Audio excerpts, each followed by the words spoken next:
Olá, gente, tudo bem? A paz do Senhor. Mais um encontro com Deus, né? Parei aqui uns minutinhos para poder estar falando da palavra de Deus com vocês, tá?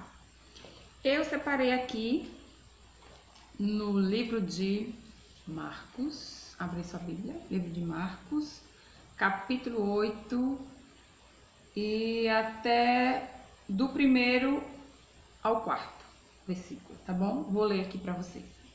Que diz assim: a segunda multiplicação dos pães.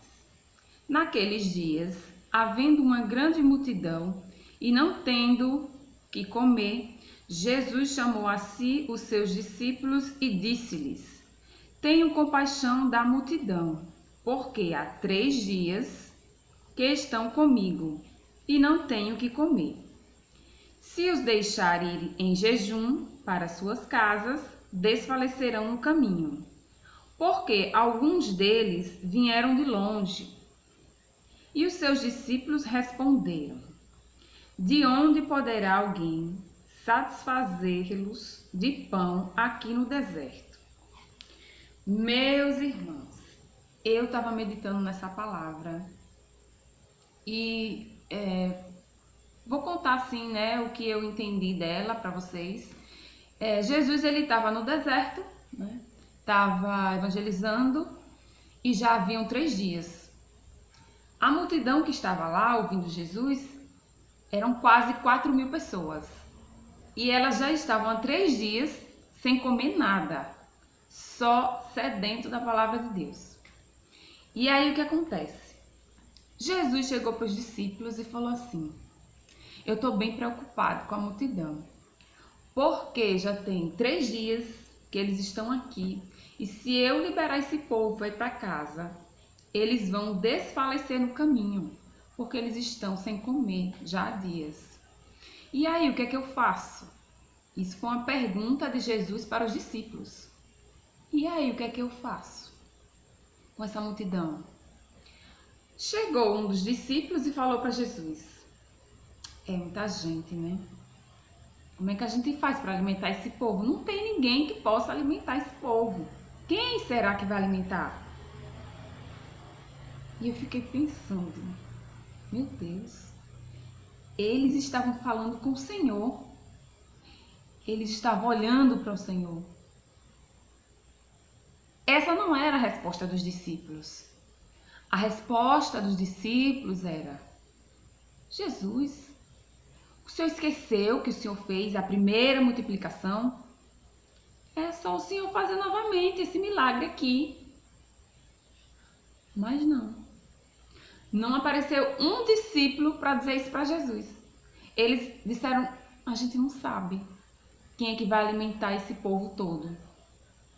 E eu fico imaginando como ficou Jesus, o coração dele, ouvindo isso. Porque os discípulos, eles andavam o tempo todo com Jesus. Jesus operou vários milagres e eles contemplaram. E eu fiquei, meus irmãos, pense que eu fiquei com raiva dos discípulos.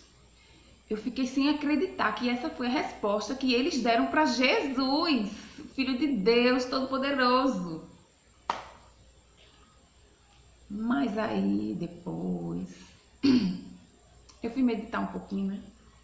Um pouquinho mais. Depois que eu me acalmei, né? Que a raiva passou dos discípulos, eu entendi que nós somos iguaizinhos aos discípulos. Pense bem. Quantos milagres Deus nos já operou nas nossas vidas? Quantas portas o Senhor nos já abriu para nós? Ou para alguém que a gente conhece? Né? Uma cura, uma porta de emprego. Tantas coisas que Deus já fez, um livramento de morte. E a gente esquece do que Deus fez. E a gente esquece que Deus é poderoso para fazer infinitamente mais do que a gente pensa. E aí, eu entendi o seguinte, que quando a gente foca no problema, a gente tira a nossa visão de Deus. A gente subestima o poder de Deus. Mas quando a gente tira o foco do problema, a gente passa a enxergar Deus. E aí sim é que o milagre acontece. Entendeu? Entendeu, irmão? É isso. Não é difícil de entender. Então a gente não pode julgar os discípulos por isso, né? Acredito que Jesus ficou triste com essa resposta. Mas se a gente for analisar, a gente é igual, da mesma forma.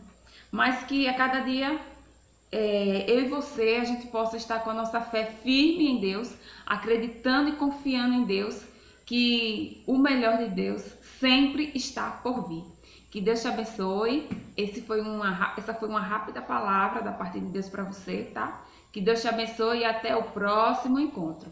Se você acha que tem alguém que precisa ouvir essa palavra, me ajude a evangelizar, tá bom? Que Deus te abençoe, compartilhe em nome de Jesus e tchau, tchau!